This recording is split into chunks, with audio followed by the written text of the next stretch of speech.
વાનગીઓ ચલો તમને કોઈને ખબર હોય તો મને કહેજો કે આગ વગર કઈ કઈ વાનગી બનાવી શકાય? અગ્નિ વગર લાડવા એટલે કયા લાડવા? ફૂલેના લાડવા. જે શાના લોટમાંથી બને? બાજરીના લોટમાંથી. એના સિવાય બીજી કોઈ વસ્તુ? આપણે આગ વગર બ્રેડની સેન્ડવિચ બનાવી શકાય. બરોબર. પછી આપણે ભેળ બનાવીએ છીએ, સૂકી ભેળ. કેવી ભેળ?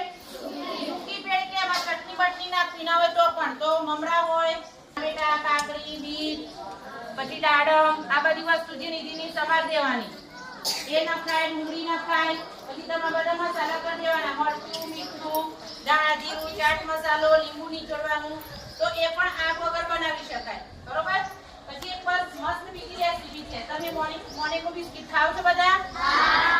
એ મોનેકો બિસ્કિટ ના પણ એના બિસ્કિટ લેવાના, એના ઉપર ઊંધું બધું શાક મૂકી દેવાનું, ટામેટા, કાકડી એ બધું મૂકી, પછી એના ઉપર ચટણી બધું નાખી એ પણ ચાટ જેવું બનાવી ખાઈ શકાય. પછી આપણે લચ્છી તમે પી જાય બધાય? આવે છે ને? ના પડે. મસાલા ચાટ બનાવીએ તો છાશ જોઈએ. છાશ ના હોય તો દહીં હોય તો દહીંનો વલોવી દેવાનું, મસ્ત મજાનું મીઠું નાખી દેવાનું, પુદીનો હોય તો પુદીનો નખાય, ધાણા જીરા સમારવાના, પછી સરસ મજાનું ધાણા જીરું, પછી જીરું આવે ને જીરું, એ જીરું પણ વાટી નાખવાનું.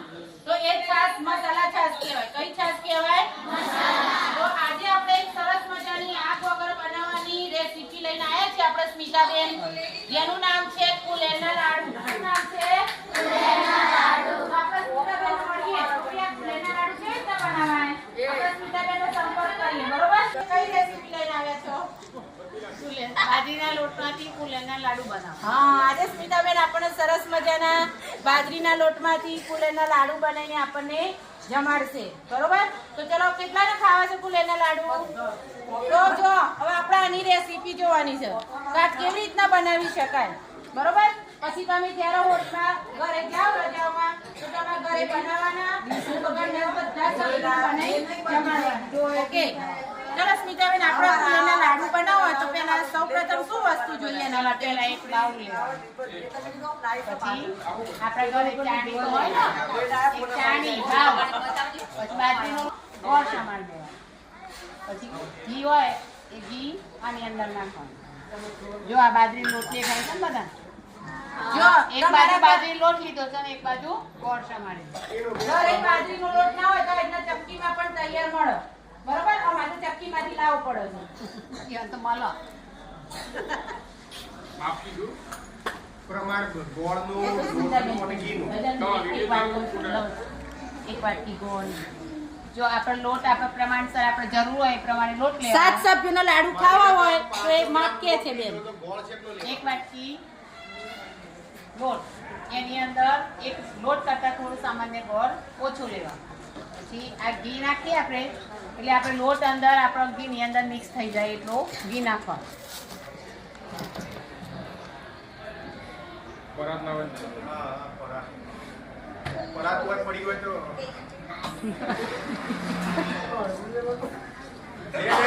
કોમ તો હું કરો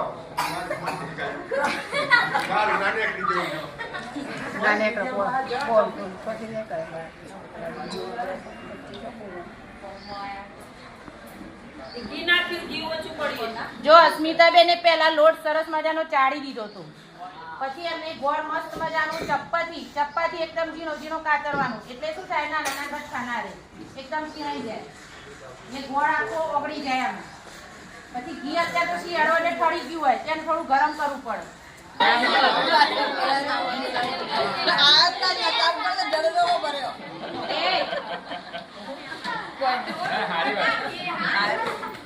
સ્મિતાબેનનો મોય ભાવ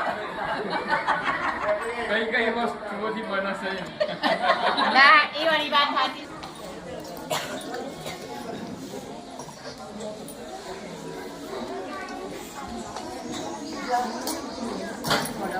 વાત હતી એ બધો માટે હતી.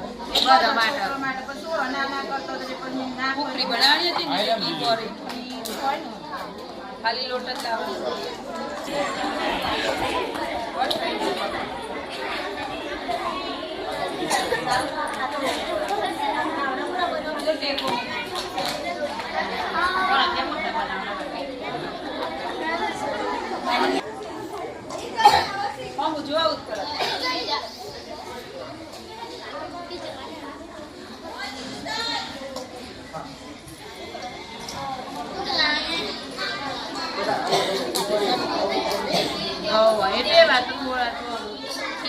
વસ્તુ ગોળ આપો.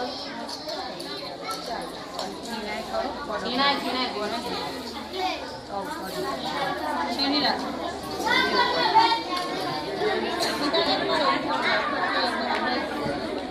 બાજરી લોટ ગોળ નથી.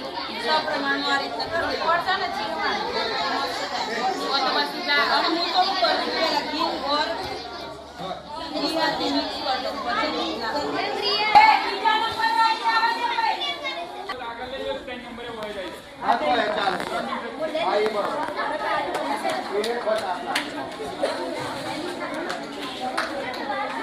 આ શું બનાવ્યું છે?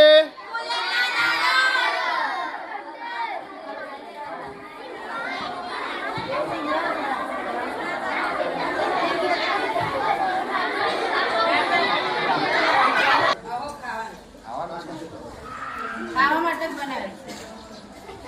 સલાડ બનાવવાનું જો હું એ તમને કહું તમારા તો કોઈ છે નહીં એવું કે જેને ખરેખર સરસ લાગે છે. સ્ટાર્ટ થોડી વાર કરું કે બધું કાલે તમને બેન ને પૂછ્યું હતું ને પૂછ્યું હતું તો જમતા પહેલા તમે આ સલાડ ખાઈ લો ને તો હા વાત જ આ 1 નંબર આ 2 નંબર 3 નંબર